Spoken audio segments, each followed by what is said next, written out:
यह कुछ 300 साल पहले की बात है। कर्नाटक के सुदूर दक्षिण क्षेत्र में अपनी बूढ़ी माँ के साथ एक योगी रहते थे। उनकी माँ काशी जाना चाहती थी ताकि वह विश्वनाथ जाकर शिव की गोद में प्राण त्याग सके। इसके अलावा उसने अपने जीवन में अपने बेटे से कभी कुछ नहीं मांगा था।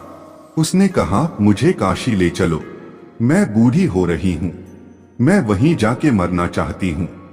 योगी ने अपनी बूढ़ी माँ के साथ दक्षिण कर्नाटक के जंगलों से होते हुए काशी के लिए एक लंबी यात्रा शुरू की। वृद्ध होने के कारण उनकी माँ का स्वास्थ्य बिगड़ गया, तो उन्होंने माँ को कंधे पर उठा लिया और जाहिर तौर पर कुछ समय पश्चात वह कमजोर महसूस करने लगा। उसके पास शिव से याचना करने के सिवाय और कोई चारा नहीं बचा। उन्होंने याचना की, हे शिव, मुझे मेरे इस प्रयास में विफल मत होने देना। बस यही एक चीज है जो मेरी माँ ने मुझसे मांगी है, कृपया मुझे इसे पूरा करने दें। मैं इन्हें काशी ले जाना चाहता हूँ। हम वहाँ सिर्फ आप ही के लिए आ रहे हैं, कृपया मुझे ताकत दें। तब जैसे ही उन्होंने चलना शुरू किया तो पीछे से एक घंटी की आवाज सुनाई दी, जैसे कोई बैलगाड़ी आ रही हो। उन्हें धुंध से उभरती हुई एक बैलगाड़ी दिखाई दी, जिसे एक बैल खींच रहा था, जो थोड़ा अजीब था, क्योंकि एक बैल वाली बैलगाड़ी छोटे रास्तों के लिए होती है। जब सफर लंबा और जंगली इलाके से होते हुए हो तो हमेशा दो बैल ही गाड़ी को खींचते हैं, पर जब आप थके हो तो ऐसी बारीकियों की किसे परवाह। गाड़ी नजदीक आई पर वे चालक को नहीं देख पाए, क्योंकि चालक चोगे में पूरी तरह ढका था और बाहर धुंध भी थी। मेरी माँ बीमार है, क्या हम आपकी खाली गाड़ी में यात्रा कर सकते हैं? उन्होंने कहा। अंदर बैठे व्यक्ति ने सिर हिला के हाँ कहा। वे दोनों गाड़ी में बैठ गए और बैलगाड़ी आगे चलने लगी। कुछ समय बाद योगी का ध्यान इस ओर गया कि जंगली रास्ता होने के बावजूद भी बैलगाड़ी बहुत आसानी से आगे बढ़ रही थी। तब उन्होंने नीचे देखा और पाया कि पहिए घूम नहीं रहे हैं। वे रुके हुए थे, पर गाड़ी आगे बढ़ रही थी।